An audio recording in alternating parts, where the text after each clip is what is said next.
नमस्कार, मी ॲडव्होकेट श्रीकांत होवाळ आणि आपण पाहतात निर्भय लोकतंत्र.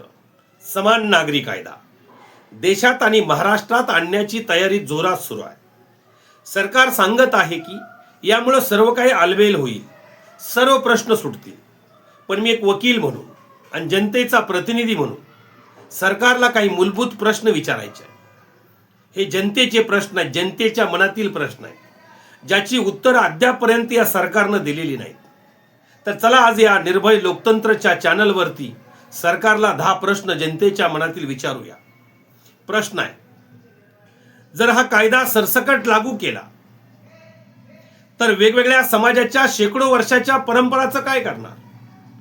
भारतीय संविधानाच्या कलम 44 मध्ये समान नागरी कायदा बद्दल तरतूद आहे, परंतु भारतीय संविधानाच्या मूलभूत अधिकारामध्ये फंडामेंटल राईट मध्ये कलम 25 ते 28 मध्ये प्रत्येक धर्माला त्याच्या धर्माचं पालन करण्याचा, त्याच्या धर्माचं आचरण करण्याचा, त्याच्या धर्माचा प्रचार आणि प्रसार करण्याचं स्वातंत्र्य दिलेलं आहे.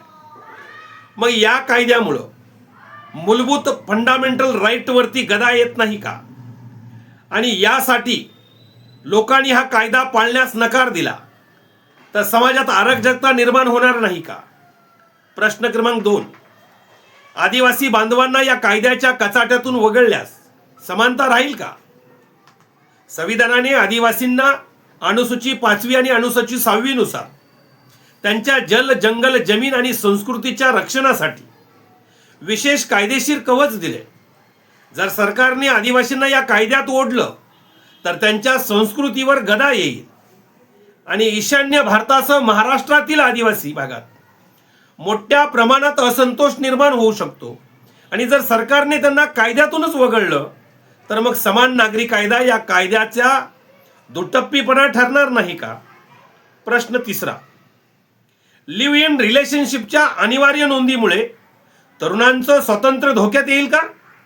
पहा उत्तर. उत्तराखंडच्या धर्तीवरती जर महाराष्ट्रात सुद्धा लिव्ह इन रिलेशन मध्ये राहणाऱ्या तरुण तरुणींना सरकारकडे नोंदणी करणं बंधनकारक केलं तर लोकांच्या खाजगी आयुष्याचा हक्क संपून जाईल. नोंदणी न केलेल्या व्यक्तीला तुरुंगवासाची तरतूद केली तर पोलीस आणि गुंड प्रवृत्तीच्या लोकांना तरुणांना ब्लॅकमेल करणं, त्यांच्या वैयक्तिक आयुष्यात डोकवण्याची मोठी संधी मिळू शकेल. याचा सरकारने विचार केला आहे का? 4था प्रश्न, हिंदू कुटुंबांना मिळणाऱ्या कर सवलतीचं काय होणार? आयकर कायद्यानुसार हिंदू अविभक्त कुटुंबाला व्यवसायात कर सवलत मिळते. समान नागरी कायद्याचा मूळ उद्देशच सर्व धर्मांना एकाच कराच्या मालमत्तेच्या चौकटीत आणणं असला. जर हा कायदा आला तर ही सवलत रद्द करावी लागेल. यामुळे देशातील आणि विशेषतः महाराष्ट्रातील लाखो हिंदू व्यापारी आणि व्यावसायिक कुटुंबांना मोठा आर्थिक फटका बसेल. याचं काय नियोजन सरकारनं केलेलं आहे? प्रश्न 5, महिलांना मालमत्तेत हक्क देणारे कायदे आधीच असताना नवीन कायद्याची गरज काय? हिंदू वारसा कायदा 2005 नुसार मुलींना वडिलांच्या संपत्तीत समान अधिकार दिलेला आहे.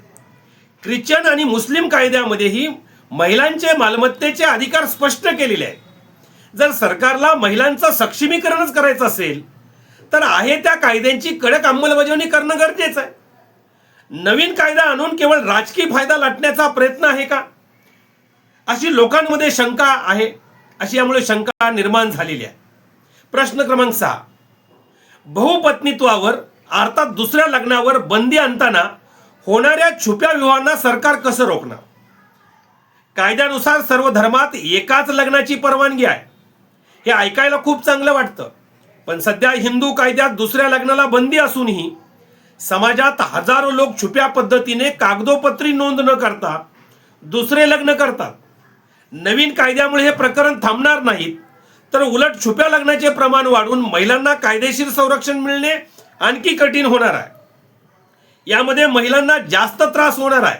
याबद्दल सरकारने कोणतं धोरण आखलेलं आहे? प्रश्न 7, मूल दत्तक घेण्याच्या अर्थात अडॉप्शनच्या प्रक्रियेमध्ये धार्मिक अडथळे दूर कसे करणार?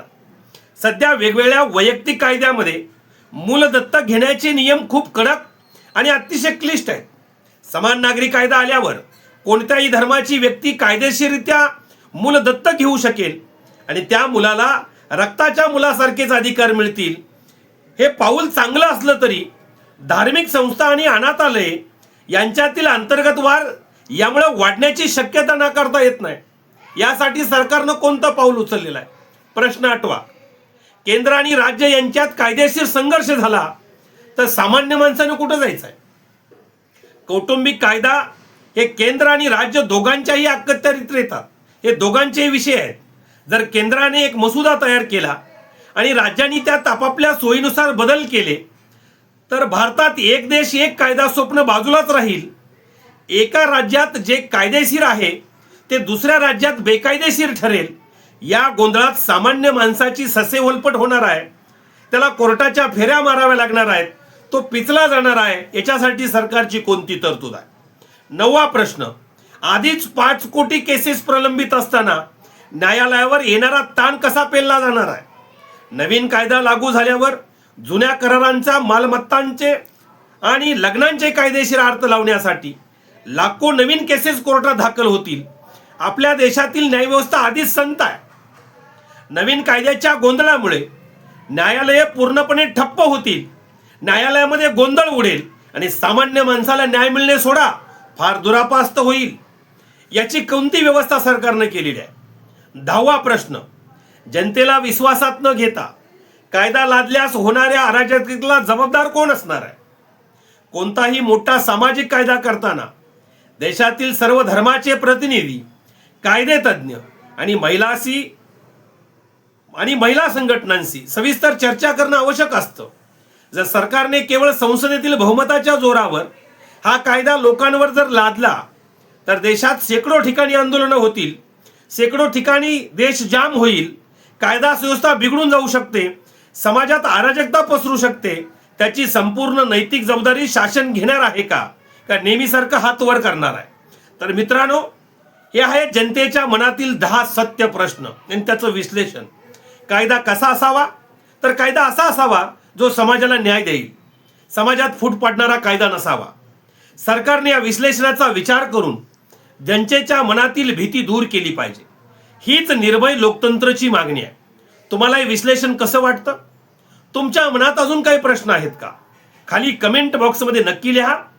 पाहत राहा जनतेचा बुलंद आवाज, निर्भीड आवाज, निर्भय लोकतंत्र.